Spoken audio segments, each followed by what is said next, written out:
보겠습니다. 고린도전서 4장 14절에서 21절까지 말씀.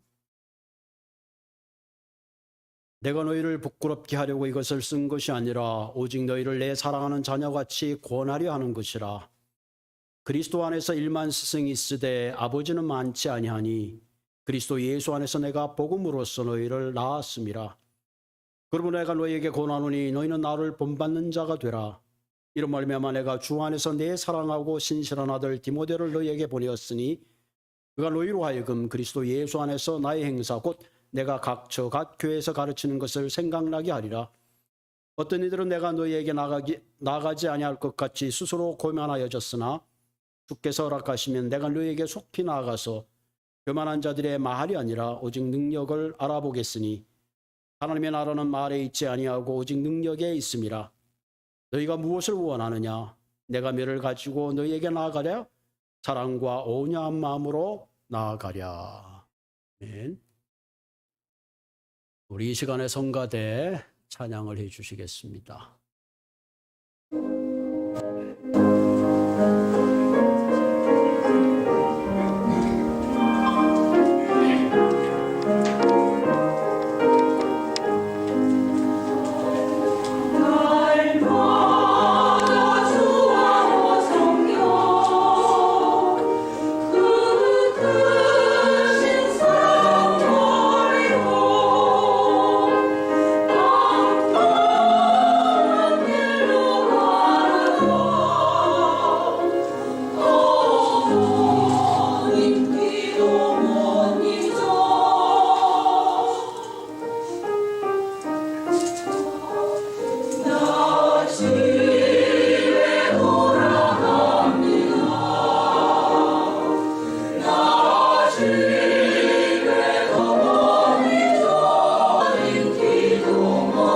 드렸는데 앞으로 좀 꽉 차고 하나님께도 그 축제를 하면서 압사하는 그런 큰 라오바오메르는 의미를 가지고 있습니다. 그러니까 유대를 기리는 그런 축제 이름. 차이는 그 라빈 아키바, 시몬 바 요차이는 그러니까 유대인들 가운데 좀 신비한 걸 추구하는 그런 그룹.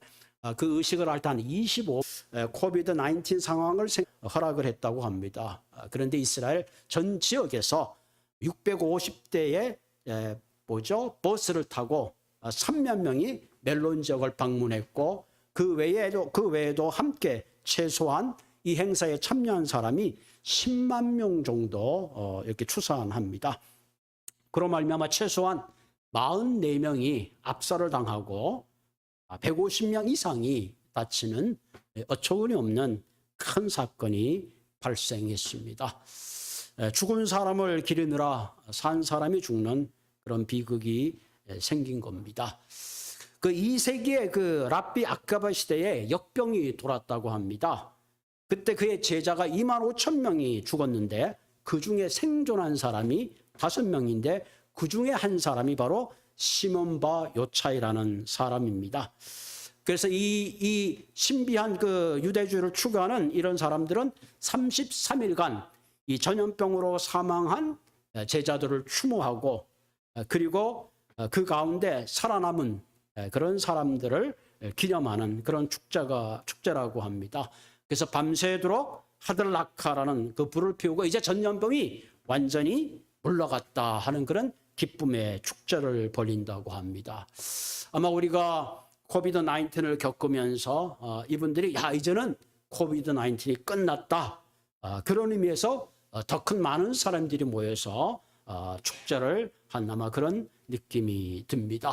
어쩌면 이 지나친 종교적 신비주의가 오히려 많은 사람들을 죽이는 재앙을 만들어냈습니다. 신비한 능력, 신비한 힘 이런 것들이 때로는 사람들을 현혹하기도 합니다. 그래서 어리석은 사람들은 이런 신비주의에 마음이 끌리고 때로는 자신의 감정을 몰입할 때가 있습니다. 그런 의미에서 오늘 이 시간에 다시 한번 우리가 하나님의 능력이 아닌 신비한 능력에 끌리는 어리석인 그런 힘에 좌우되는 삶이 아니라 우리가 정말로 참된 능력, 그 힘이 어디서 오는가 이 시간에 한번 같이 생각해 보고자 합니다. 보통 우리가 생각하는 능력, 힘, 과연 그것이 무엇일까 하는 거죠. 현대인들은 무엇보다도 현대인들에게 가장 큰 힘이 되는 것은 아마 돈이다. 돈이면 다 된다. 아마 물질적인 그런 것이 가장 큰 힘이라 그렇게 생각들 하기도 합니다. 특별히 이번에 그 백신이 공급되면서 나라 간의 빈부격차에 따라서 지금 현재 조사에 의하면 이 87%가 백신을 받고 나머지 나라들은 거의 한 3%, 5% 미만의 백신의 혜택을 받았다고 합니다. 우리가 알듯이 지금 인도에는 하루에 한 30만 명, 최고 높았을 때는 52만까지 확진자가 들었다고 합니다. 그래서 거의 지금 그 의료 그 사태가 완전히 마비된 상태입니다. 그래서 지금 열렬히 공방하고 있는 게 뭐냐면은 이 백신에 대한 특허권, 이 제조 방법을 오픈해서 그런 나라들이 그 백신을 생산하도록 해야 된다라고 하는데, 실제로 지금 미국에 있는 제약회사들은 우리는 그렇게 할 수 없다. 만약에 그걸 릴리스하게 되면 정품이 아닌 이상한 거 만들게 되고, 그렇게 되다 보면 오히려 더 질서를 어렵게 한다. 이런 핑계를 대면서 지금 수많은 사람들이 산소통이 없고 백신이 있으면 살아날 수 있음에도 불구하고 자신들의 안일이랄까 어떤 의미에서 함께 공생해야 되는 길을 걷지 못하는 그런 안타까운 일들이 일어나고 있는 것입니다. 심지어 어떤 사람들은 이성이다. 인간이 가진 이성이야말로 가장 큰 힘이다. 그렇게 생각하죠. 그래서 산업혁명이 일어나고 계명주의 운동이 일어나고 얼마 전에 그 엑스스페이스가 다시 이제 돌아왔잖아요. 이런 과학의 힘만이 인류를 살릴 수 있는 참된 힘이다. 그렇게 생각하고 과학이 세상을 움직일 것이다. 그렇게 생각하기도 합니다. 심지어 어떤 국가의 지도자들은 군사력이 가장 큰 힘이다. 그렇게 생각하죠. 그래서 국가에 큰 행사가 있으면 막 제트기가 뛰고 군 행렬을 하면서 자신들의 힘을 과시하는 그런 것을 하기도 합니다. 인간이 가진 지성, 인간이 가진 군사력, 우리가 가진 경제적인 힘만으로는 우리가 세상을 유토피아를 만들어 갈 수가 없습니다. 물론 이런 부분들이 조금은 우리의 삶을 보장하고 조금은 우리의 삶을 편안하게 할 수 있지만, 이런 능력만 가지고는 진정한 세상의 평화를 가지고 올 수 없고, 사람을 바꾸거나 세상을 바꾸기에는 부족한 힘인 것입니다. 우리가 잘 알지 나폴레옹은 전 유럽을 지배했고 알렉산더는 그리스도 반도 전체를 정복했습니다. 징기스칸은 무려 40개의 나라를 정복하고 700민족의 땅을 뺏었습니다. 어떻게 보면 역사상 가장 거대한 제국을 이룬 것이 바로 몽골 제국입니다. 이렇게 막강한 힘을 가지고 세상을 지배하였던 사람은 지금 다 어디에 있느냐? 우리가 잘 알지 나폴레옹은 세인트 헬레나에서 쓸쓸히 죽었고, 알렉산더 대왕은 전쟁 중에 열봉으로 죽었으며, 징기스칸은 중병으로 세상을 떠났습니다. 힘만 있으면 세상을 정복할 수 있을 것 같이 달려갔지만 결국은 그 힘은 많은 사람들을 죽음 가운데로 내모는 어리석은 역사를 만들고 말았습니다. 그러면서 인류 역사에게 희망을 주고 빛을 주는 것은 그런 물리적인 힘이 아니라 오늘도 2000년이 지난 우리에게 마음의 감동을 주며 세상에 빛을 주며 개인을 변화시키고 세상을 변화시키며 온 땅에 참된 소망을 주는 그리스도의 십자가의 사랑의 능력만이 참된 힘이요 능력이다 하는 것입니다. 여러분, 나사렛 출신인 예수님은 33년의 짧은 인생을 살았습니다. 그분은 여권을 가지고 다른 나라에 가본 적이 없습니다.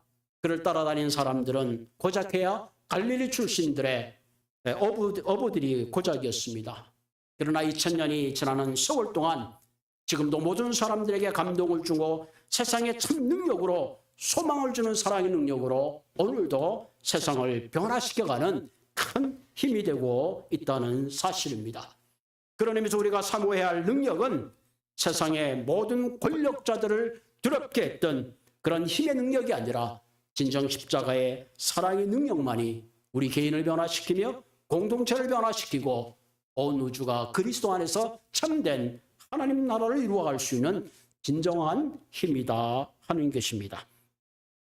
오늘 바울은 고린도전서 1장에서 고린도 교인들이 그동안 분열과 욕심을 일삼고 교만을 질책했습니다. 그리고 바울은 이제 우리가 복음 안에서 하나가 되어야 된다, 그렇게 간절히 바라고 있습니다. 오늘 본문 18절에 보면 어떤 이들은 내가 너에게 나가지 않을 것 같이 스스로 교만하여졌으나, 여기서 어떤 이들은 바울을 대적하던 사람이죠. 그래서 교만한 마음을 가지고 교회의 분쟁을 일으키고 교회를 분열시켰던 그런 사람들입니다. 그런데 이런 사람들에 대해서 19절에 보면 주께서 허락하시면 내가 너에게 속히 나가서 교만한 자들의 말이 아니라 오직 그 능력을 알아보겠다. 너희들이 능력이 있고 교만하다고 하는데 내가 너희들에게 가서 참 능력이 무엇인지를 한번 내가 알아보겠다, 그렇게 말을 하죠. 그리고 20절에는 이렇게 말합니다. 하나님 나라는 말에 있지 않고 오직 능력에 있다. 하나님의 나라는 말에 있지 않고 오직 능력에 있다. 여기서 우리는 하나님의 나라의 능력과 세상의 능력의 차이점을 우리는 생각해 볼 필요가 있습니다. 여러분, 세상의 능력은 한계가 있어요. 인간의 과학과 지성과 그 모든 것들은 한계가 있습니다. 우리가 코비드를 겪으면서 그 한계를 느끼지 않았습니까? 그러나 하나님은 그 능력이 무한하시다는 것입니다. 두 번째, 세상의 능력은 목적이 다릅니다.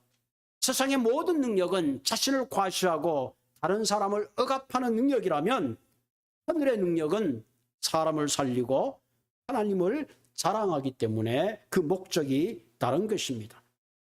세 번째로, 세상의 능력은 그 맺는 열매가 다른 것입니다.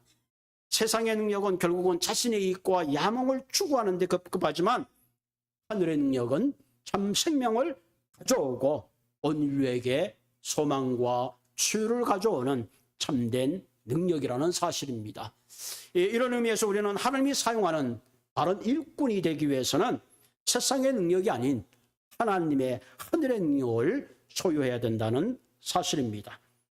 세상에 많은 사람들은 세상의 능력과 물질과 공력과 명예와 야망을 얻기 위해서 달려가지만, 우리는 사람들에게 감동을 주고 희망을 주고 이 땅에 하나님의 능력을 세워나가는 그런 일꾼이 되어야 된다는 사실입니다. 그러기 위해서 우리가 가져야 될 세 가지 능력이 무엇인가, 오늘 본문을 통해서 함께 살펴보고, 저와 여러분들은 이 세 가지 능력을 가지고 세상을 변화시키는 진정한 하나님의 능력이 있는 그런 하나님의 사람들이 되기를 주님의 이름으로 부탁을 드립니다. 우리가 참된 능력을 소유하기 위해서는 가장 첫째 필요한 것이 해산의 사랑이 필요하다 하는 겁니다. 해산의 사랑이야말로 세상을 변화시킬 준 진정한 능력인 것을 바울은 우리에게 설명하고 있습니다. 오늘 본문 14절에 보면 내가 너희를 부끄럽게 하였고 이것을 쓴 것이 아니라 오직 너희를 내 사랑하는 자녀같이 권하려 하는 것이라.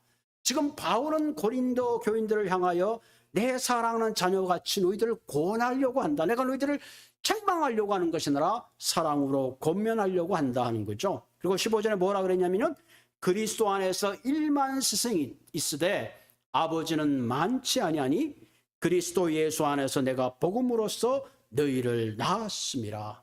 세상에는 1만 스승 가르치려고 하는 사람은 많지만 정말로 아버지처럼 사랑을 가지고 그들을 케어하고 헌신하고 섬기는 사람은 적다. 그런 얘기를 지금 하고 있습니다.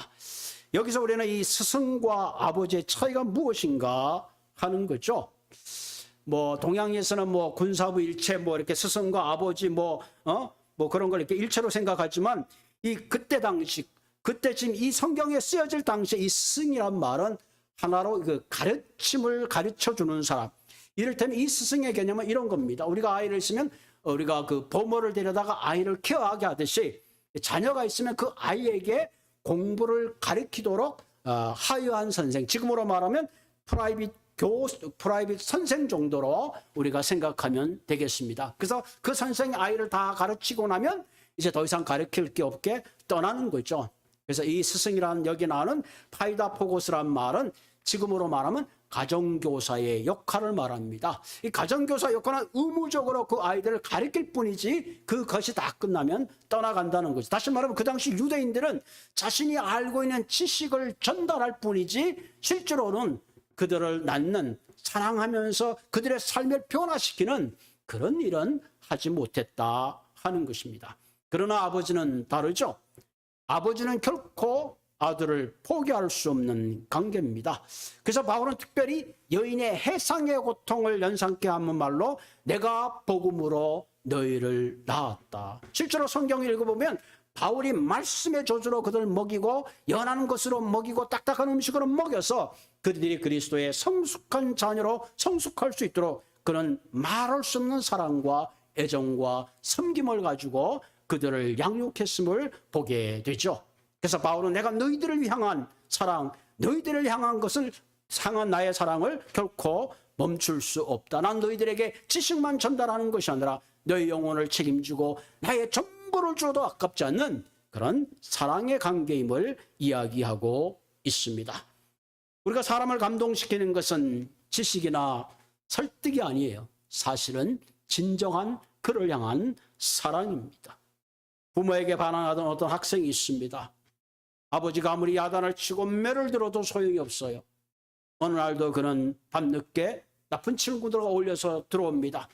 들어오다 보니까 방에 불이 꺼져 있는데 이상한 소리가 들립니다. 방 가까이 갔더니 뭔가 아버지가 우는 그런 소리가 들렸습니다. 가까이 가만히 들어보니까 아버지가 자기 자신을 위해서 울면서 기도한 소리를 듣는 순간 그 아들은 마치 망치로 머리를 내려맞는 듯한 큰 충격을 받았습니다.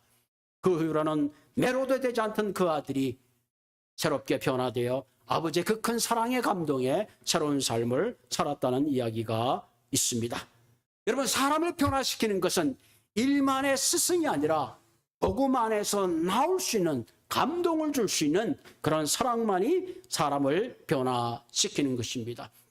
그러면서 우리를 변화시키는 것은 그리스도 안에 있는 예수의 사랑, 복음의 사랑만이 우리 개인을 변화시키고 결국은 공동체를 변화시키며 세상을 변화시킬 수 있는 큰 힘이 된다는 사실입니다. 저희 교회도 이제 리더들이 있잖아요. 특히 이제 속장님들이 계시는데 속원들이 과연 그 속장의 어떤 부분에서 감동을 받느냐. 끊임없이 전화해주고 끊임없이 사랑해주며 뭔가 나를 위해서 아낌없이 주는 그것을 느낄 때에 피차가 감동받고 거기에서 참된 리더십이 생긴다는 사실입니다. 예수님은 스스로 말씀하시기를 나는 선한 목자라 그랬습니다. 선한 목자는 양을 위하여 자신을 바치는 거죠. 그런 의미에서 바울은 내가 복음 가운데 너희를 낳았다는 것은 그만큼 바울이 고린도 교인 한 사람 한 사람을 향하여 그는 스승이 아닌 아버지로서 역할을 다했음을 보게 됩니다. 실제로 바울은 자랑할 것이 굉장히 많았습니다. 수많은 교회를 개척했고 실제로는 굉장한 성령의 능력이 있어서 그의 그림자만 밟아도 환자가 나았고 그의 손수건만 얹어도 열병이 달아나는 엄청난 하나님의 은사를 가졌던 그런 분입니다. 그런데 바울은 자신의 그런 능력을 자랑하지 않았습니다. 데살로니가전서 2장 19절에 보면 이렇게 말합니다. 그런 자기가 복음 가운데 낳은 한 사람 한 사람이 그의 인생에는 가장 자랑스러운 존재였던 것입니다. 데살로니가전서 2장 19절에 보면 우리의 소망이나 기쁨이나 자랑의 면류관이 무엇이냐? 주님이 강림하실 때에 우리 주 예수 앞에서 너희가 아니냐? 너희는 우리의 영광이요 기쁨이라. 바울은 복음으로 나온 한 사람만 사람이 그의 면류관이요 그의 자랑인 것을 말하고 있습니다. 우리는 오늘 이 시간에 내가 한번 생각해 보아야 합니다. 내가 그리스도를 믿으면서 그동안 내가 복음 안에서 낳은 자녀들이 있는가? 내가 이때까지 20년, 30년, 50년을 예수를 믿었음에도 불구하고 나로 인하여 복음으로 낳은 자녀가 없다면 우리는 한 번쯤 생각해 보아야 합니다. 누군가 나를 통해서 생명의 나눔을 얻을 수 있고 우리가 세상을 떠날 때 가지고 갈 수 있는 것은 아무것도 없습니다. 한 번은 어떤 기자가 세상의 가장 큰 부자에게 물어봤습니다. 당신이 세상에 떠날 때 얼마를 남기고 떠나겠습니까? 모두를 남기고 떠날 것입니다. 세상의 그 어떤 것도 결코 죽음의 문턱을 넘어서지 못하는 것입니다. 우리가 이 땅에서 사랑하고 아끼는 모든 것 결국은 다 이 세상에 놓고 가는 것입니다. 그러나 유일하게 우리가 가져갈 수 있는 것이 있는데 그것은 바로 내가 복음 안에 나왔던 내가 사랑했던 사람들을 세우는 그들만이 그리스도 앞에 서게 된다는 사실입니다.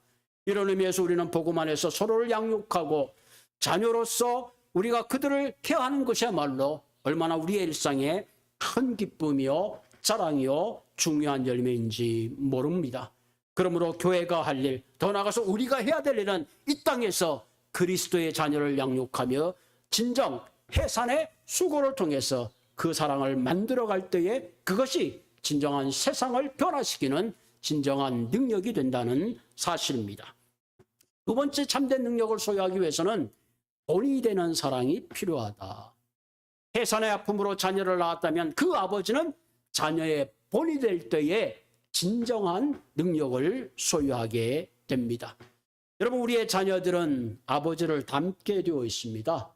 생물학적으로 DNA를 통해서 닮습니다.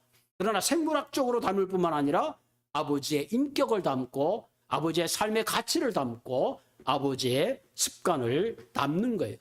여러분, 집에 가서 자녀들이 쓰는 언어를 가만히 보면 쟤네들이 쓰는 단어가 어디서 왔을까? 그리고 내가 쓰는 단어를 쓰고 그 습관을 그대로 하는 것을 보게 되죠. 자, 오늘 본문 16절에 보면 바울은 이렇게 도전하고 있습니다. 그러므로 내가 너희에게 권하노니 너희는 나를 본받는 자가 되라. 문장을 앞뒤를 다 띄고 나면 야, 뭐 이렇게 교만한 사람이 있는가 이렇게 오해할 수도 있어요. 그러나 사실은 바울이 지금 자신을 본받으란 말은 내가 그리스도를 본받는 자 된 것 같이 내가 복음 안에서 너희를 낳는 수고를 한 것 같이 내가 헐벗고 굶주리고 매맞고 낮아진 것 같이 결국은 그것을 본받으라고 말씀하고 있는 것입니다. 여기서 나를 본받는단 말은 이 이메테스라는 그릭 말인데 여기서 나온 말이 이미테이션이라는 말입니다. 이미테이션이라는 말은 모방하다 혹은 흉내를 내다 그런 거죠. 이 모방이 있다는 것은 오리지널이 있는 거죠. 다시 말하면 바울은 나는 예수 그리스도의 모적품이다, 모방품이다, 흉내다. 그러나 진짜 너희들이 닮아야 할 것은 바로 예수 그리스도를 닮는 삶을 살아야 된다. 그렇게 조언하고 있는 겁니다. 가끔 이런 질문을 받을 때가 있죠. 당신이 가장 존경하는 인물이 누굽니까? 혹은 당신이 가장 닮고 싶은 사람이 있습니까? 당신은 정말로 누구처럼 살고 싶습니까? 라는 물음에 지금 바울은 이렇게 말하는 거죠. 당신은 예수 그리스도의 거룩한 인격을 도전하고 그 거룩한 인격을 닮아가는 삶을 살 때에 당신의 삶은 능력 있고 세상에 영향 있는 그런 삶을 살게 될 것이다. 그렇게 조언하고 있습니다. 여러분, 우리가 예수님을 닮는다고 하지만 예수님처럼 완벽하게 닮아낼 수는 없습니다. 그러나 적어도 우리가 그리스도의 삶에 복음의 진리 가운데 서는 것, 그 가운데 우리가 진리 가운데 거룩함을 위해서 노력하고 훈련하는 것은 저와 여러분들이 가능하다는 것입니다. 가끔은 텔레비에 보면은 어떤 가수의 노래를 흉내내서 부르는 걸 있죠. 그것은 모창이라 그럽니다. 그럼 그 사람이 어떻게 모창을 하나? 끊임없이 그 사람의 톤을 듣고 반복하면서 연습해서 비슷한 노래를 불러내는 거죠. 여러분, 보면 17절에 보면 이렇게 말하고 있습니다. 이로 말미암아 내가 주 안에서 내 사랑하고 신실하던 디모데를 너희에게 보내었으니 그가 너희로 하여금 그리스도 예수 안에서 나의 행사 곧 내가 각처 각 교회에서 가르치는 것을 생각나게 하리라. 바울이 해산의 고통 가운데 낳은 아들이 바로 디모데입니다. 이 디모데는 바울이 무엇을 가르치고 어떻게 했는 것을 직접 목격한 사람입니다. 그래서 이 바울은 디모데를 고린도 교회를 보내면서 그 디모데를 통해서 내가 어떠한 삶을 살고 어떠한 가르침을 가르쳤는지 너희들이 보라. 그렇게 지금 얘기하고 있는 거죠. 예수 안에서 나의 행사란 말은 my way of life. 내가 그리스도 안에서 어떤 삶의 모범을 보였는지를 너희들이 보라. 그렇게 이야기하고 있습니다. 여러분, 오늘 많은 사람들이 그리스도인들에게 감동을 받는 것은 우리가 가진 언변이나 지식이나 성경적인 그런 것이 아니라 우리가 어떤 삶을 살아가는가, 그 삶의 모습 속에 감동을 받는다는 사실입니다. 우리가 예수를 믿고 구원을 받았지만 진정한 삶에 어떤 변화가 없다면, 내가 그리스도의 삶의 모습을 닮아내지 못한다면 우리는 결코 세상에 감동을 줄 수가 없는 것입니다. 내가 구원받고 그리스도의 백성이 되었습니다 불구하고 변화된 모습이 없다면 어쩌면 우리는 위대한 복음을 많은 사람들에게 전하는 것이 아니라 그들로 하여금 복음의 진정한 의미를 막는 그런 장애가 될 뿐이라는 사실입니다. 그러므로 우리가 이 땅에 진정한 능력 있는 삶을 위하기 위해서는 반드시 진리의 길을 걸어가신 예수의 길을 따라갈 수 있어야 합니다. 그때 우리는 미움을 사랑으로 이길 수 있고 분쟁의 평화를 가지고 올 수 있는 그런 존재가 될 수가 있습니다. 우리가 믿음으로 구원받는 것은 은혜입니다. 그러나 적어도 은혜로 우리가 구원받았다면 매 순간 매 순간 그리스도의 순결과 거룩한 삶의 본이 되는 그런 삶을 살아야 된다는 사실입니다. 제가 신학교 다닐 때 연전지가 아주 어릴 때입니다. 그때 샌프란시스코를 갔다가 온 적이 있어요. 여러분 알듯이 샌프란시스코 갔다 보면 그 19마일인가 101번도 내려오다 보면 그 길이 꾸불꾸불하고 굉장히 좀 어렵습니다. 그때 다치 캐러밴을 타고 오다가 그만 타이어가 펑크가 났어요. 그 아이들은 있고 펑크가 났는데 그때 당시 뭐 스페어 타이어를 간다든가 미리 준비한 게 없었어요. 그 차를 풀오버하고 있는데 마침 지나가던 사람이 차를 멈춰 섰습니다. 그때 뭐 후리에 불도 없고 캄캄했죠. 다행히 그 사람이 와가지고 타이어가 빵꾸 나니까 그걸 빼가지고 거기서는 뭐 그 가스스테이션이 별로 없어. 한 4, 5마일 같이 가가지고 거기 다시 타이어를 갈아가지고 와서 끼워줬어요. 그래서 무사히 클레몬트에 오게 됐는데 그분은 이러더라고. 자기가 지금 LA에 사업차 가는 길이라고. 그러면서 자기는 몰몬교도인데 무사히 가라고 그런 얘기를 하더라고요. 평소에 제 생각에는 몰몬교 그러면 정통이 아닌 좀 이단인데 이런 생각을 갖고 있었는데 제가 그런 도움을 받고 보니까 오히려 좀 부끄러운 마음이 들었습니다. 진짜가 아닌 가짜를 믿는 사람도 세상에 이처럼 사랑의 감동을 주는데 예수 그리스도의 진짜 사랑을 믿는 우리는 과연 세상에 어떤 사랑과 감동을 주고 살고 있느냐 하는 것입니다. 그러면서 저와 여러분들은 오늘 진짜 참된 그리스도의 십자가를 믿는 저희들이 세상에 그리스도의 진정한 사랑을 닮아내므로 세상에 참된 사랑의 감동을 주는 저와 여러분들이 되기를 주님의 이름으로 부탁을 드립니다. 세 번째, 우리가 참된 능력을 소유하겠으면 불의를 이기는 사랑이 필요하다. 진정한 능력은 불의 앞에서 피하는 것이 아니라 불의 앞에서 사랑으로 이길 수 있는 용기가 있어야 될 때 참된 능력이다 하는 겁니다. 본문 18절에 보면 어떤 이들은 내가 너희에게 나아가지 아니할 것 같이 스스로 교만하여졌으나, 지금 고린도 교회는 바울이 개척한 교회거든요. 그런데 그 개척한 교회에서 교회가 분파가 나눠지면서 사회에서는 바울이 쫓겨나다시피 했어요. 어떻게 보면 바울은 쫓겨난 것이 아니라 교회가 더 이상 갈라지는 게 싫어서 피했는지도 모르죠. 그래서 이런 얘기를 하는 거죠. 어떤 일은 내가 너에게 나가지 않을 것 같이 스스로 교만하였으나 너희들이 잘났고 내가 허물이 있어서 벗어난 것 같으나 사실은 그렇지 않다. 19절에 뭐라 그랬어요? 주께서 허락하시면 내가 너에게 속히 가서 교만한 자들이 말이 아니라 오직 그 능력을 알아보겠다. 여기 중요한 단어가 있어요. 주께서 허락하시면. 나는 정말 너희들에게 마주하고 싶지 않고 내가 다시 고린도 교회를 방문함으로 교회가 시끄러워지는 걸 원치 않는다. 그러나 정말 주님이 허락하신다면 정말 무엇이 옳고 그른지 무엇이 참 능력인지 내가 너희들에게 그것을 가르쳐 주고 싶다. 그런 얘기를 하고 있습니다. 여러분, 그리스도 안에서 참된 용기는 주께서 허락하신다면 어떤 상황 속에 있든지 내가 그것을 하겠다 하는 그런 거죠. 만약에 주께서 허락도 없는데 내 스스로의 어떤 용기를 가지고 한다면 그것은 만용이 될 수밖에 없는 거죠. 만약 이럴 때 내가 하나님 정말 살아계십니까? 내가 육춘 꼭대기에서 떨어져 내리겠습니다. 받아주십시오. 그리고 뛰어내린다면 그것은 만용이죠. 여러분, 성경에 나오는 우리가 베드로를 잘 알잖아요. 베드로는 물 위를 걸었던 최초의 사람입니다. 그럼 베드로가 어떻게 물 위를 걸었느냐? 그냥 뛰어내서 걸었냐? 그렇지 않아요. 베드로가 다혈질이니까 그냥 용기를 가지고 그러느냐? 그런 거 아니에요. 밤 4경이니까 우리 시간으로 보면 새벽 2시부터 6시입니다. 정확하게 몇 시인지는 몰라요. 제자들이 배를 쫓고 바다를 건너는데 큰 풍랑이 일어났습니다. 지금 죽게 생겼어요. 그 다급해서 예수님께서 물 위로 걸어서 오는 겁니다. 여러분 생각해서 물 위로 사람이 걸어오니까 배에 있는 제자들이 다 놀랐습니다. 와, 고스트다, 유령이다. 그럴 때 베드로가 말하죠.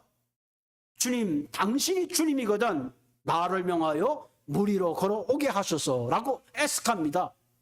그랬더니 예수님이 뭐라 그랬어요?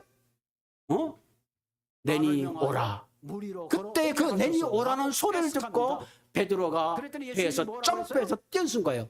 뛰는 순간에 그럼 바다를 걸어갔습니다. 그 순간에 주님을 보지 못하고 바다에 큰 물을 보는 순간에 다시 빠지게 되죠. 그때 베드로가 주여 나를 구원하소서 하는 그런 장면을 우리가 보게 되죠. 주님이 허락하시면 물 위가 아니라 어떤 것도 용기를 가지고 우리가 헤쳐나갈 수가 있는 겁니다. 여러분, 마치 우리의 삶은 큰 강풍이 일어나는 그 바다를 헤쳐가는 그런 경우가 많이 있습니다. 이때는 우리의 용기가 아니라 하나님이 허락하신 용기를 가지고 나갈 때에, 말씀과 성령의 능력으로 나갈 때에 그 엄청난 풍랑을 잠잠케 하고 결국은 바다를 걸어갈 수 있는 용기를 얻게 된다는 사실입니다. 사랑하는 성도 여러분, 오늘 아침에 고린도전서 이 말씀을 통해서 다시 한번 우리가 이 땅을 살아가면서 참된 힘과 능력이 무엇인가?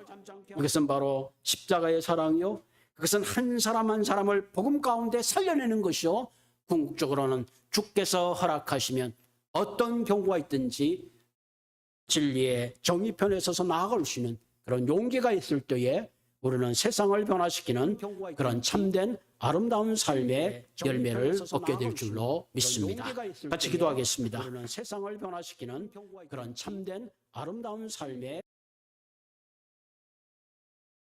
살아계신 하나님, 세상의 많은 사람들은 물리적인 힘으로 세상을 정복하고 그 힘으로 다스리고 그 힘으로 내가 앞서가는 것 같지만, 그러나 역사를 통해서 우리는 참된 능력과 참된 힘이 무엇인지를 알았습니다. 십자가의 사랑만이 영원한 사랑이요, 한 영혼을 복음으로 살려내는 것만이 이 땅에 하나님 나라를 이루는 것이요, 진정한 미움을 이기는 것이 사랑인 것을 깨닫습니다. 바라기는 하나님, 다시 한번 이 시간에 우리 한 사람 한 사람 성령의 능력으로 새롭게 하여 주셔서 진리 가운데 용기를 갖게 하시고 이 땅을 살아가면서 그리스도를 닮아감으로, 그리스도를 모방함으로, 그리스도의 거룩함을 담아내므로 하나님 세상에 감동을 주며 이 땅에 진정 그리스도의 나라를 만들어가는 우리 모두가 되게 하여 주옵소서. 나사렛 예수님의 이름으로 감사하며 기도드리옵나이다. 아멘. 이 시간에 찬송가